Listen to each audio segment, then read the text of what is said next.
like Trump, hate Trump, agree with Trump, disagree with everything he has done for the past 17 days, it doesn't matter. The performative wokeness crowd has now been thoroughly exposed. Marie Cox joins us now, founder of Wonket and author of the Substack AMC All the Time. It is nice to see you. Thank you.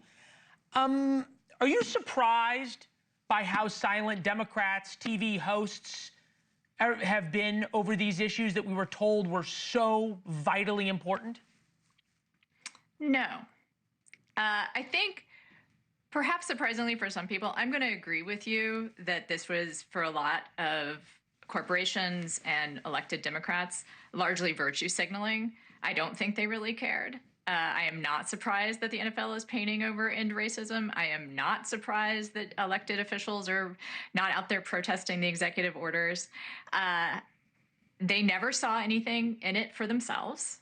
And I think they're betraying a lot of people. I think they're betraying a lot of trans people and the families of trans people. But I don't think those people, those trans people or their families are surprised.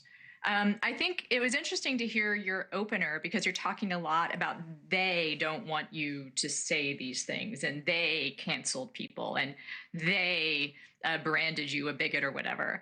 Like, I don't know who they is unless you're talking about, I do know some them theys, if we want to put it that way. No, I know. I mean, I'll answer the question. I think it's a completely legitimate one, and I appreciate your willingness to call balls and strikes. It's why you're one of our favorite guests.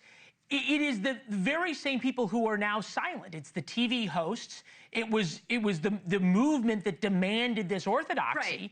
And that canceled people and fired people. It's the same CEOs who made and hired DEI executives and said DEI is so important to us at whatever company that have now completely done away with it. That's they, as I was defining. Right. I do think this cancellation piece, we could have a whole argument about it and about what you're allowed to say, because you yourself are saying this right now. And there's a whole network, Fox, that said this the entire time the campaign was going, right? There were national political ads from Trump that said these things about trans people. But let's not argue the nitty-gritty about this.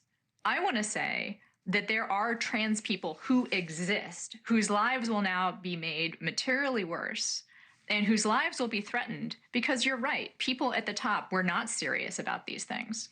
And there may have been, I'm just going to comp you. Perhaps some people were so-called canceled. There are a lot more people who will be fired for being queer and trans now. There are a lot more people, there are a lot more families with trans kids who are going to have to leave states like Texas because they're not even recognized as being trans. I don't think that I feel nothing but anger at elected Democratic officials and the heads of these corporations, because you're right. It was virtue signaling. They did only say these things for as long as they thought that's what people wanted. They didn't really care about the lives of everyday queer people, and those lives are going to suffer. And I hope people are angry about it. I mean, the problem is elected Democrat officials will probably not pay much of a price for this because trans people make up, and I want to be clear about this, 1.5% of the population. Yeah, it's very small. Of all of the athletes in the NCAA, 15 of them are known to be trans.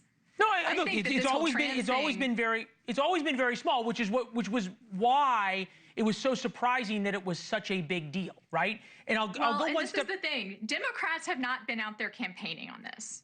They've been virtue signaling about this, but they have not been campaigning on it. It was Republicans who made it an issue, right? And my problem with the entire campaign around this is that hold on. It's bigger than this. I appreciate you sort of isolating out the trans issue, and you're right that it was Republicans that flipped it around and redefined the field of battle, right? They redefined it as boys and girls sports, and they won the battle. But I think my open was about something a lot bigger, right? Because it's not just about trans. It's about the he, him, and Pete Buttigieg's profile that's now gone. It's about everybody who said they were all in on DEI and end racism in the end zones for the NFL and that's now all gone. So I think the performative nature of this, because those people are capitalists and elected officials who just want to be popular, make money, and run things. Let me see if I can get you to agree. And those people, hold on just a second. Those people put those signs in there and put those things in their pronouns, but did they hire trans people? Did they fight for trans people in their lives? I don't think so. Yeah, I think you're right. It was all virtue signaling. They didn't make any structural changes whatsoever, and they weren't forced to, and now those structural changes will never be made, and now people will suffer. Thanks for watching. Go to joinnn.com to find NewsNation on your television provider. And don't forget to click the red subscribe button below to get more of NewsNation's fact-driven, unbiased coverage.